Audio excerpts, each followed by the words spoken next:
અને એક હિન્દી કવિની કવિતા છે. રાવણ શું કહે છે હળગાવતા પહેલા? तुम मुझे यूं जला न पाओगे, हाँ, तुम मुझे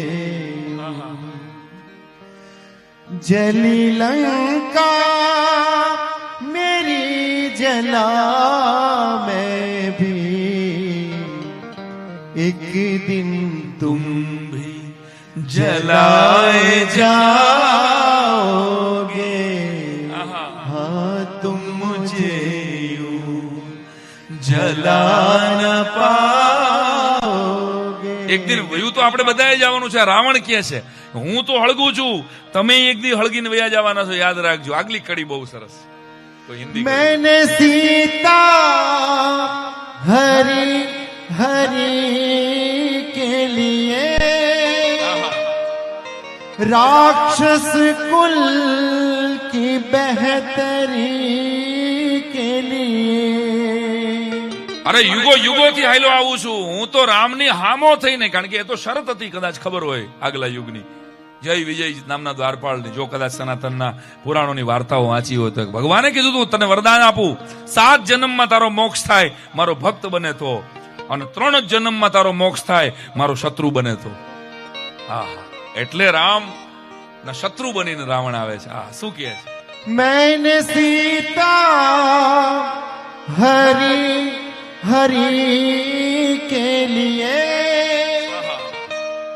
राक्षस कुल की बेहतरी के लिए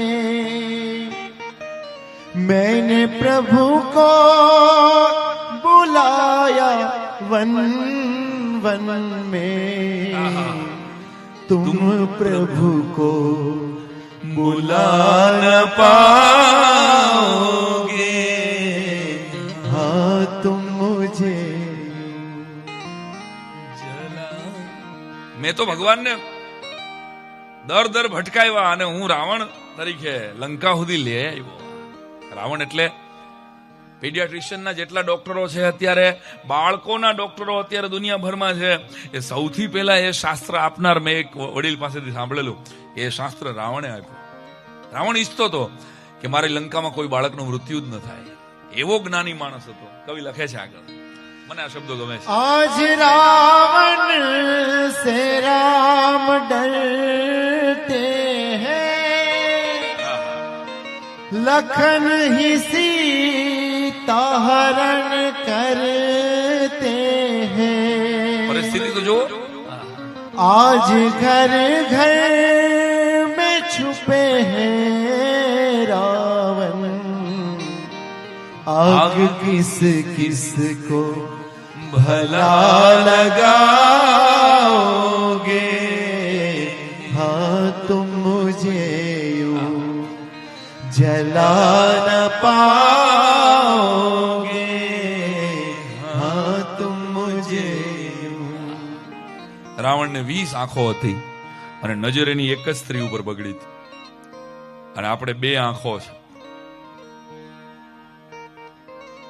મુદ્દો સમજાય તો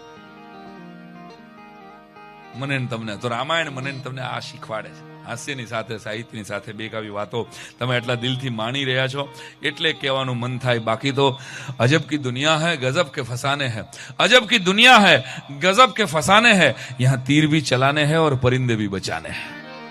આપણી બધાની હાલત ઈ છે, તીરે ચલાવવાના અને પરિંદા પણ બચાવવાના, એટલે સફળ થવાનું અને પાછા સંસ્કારોને જાળવવાના.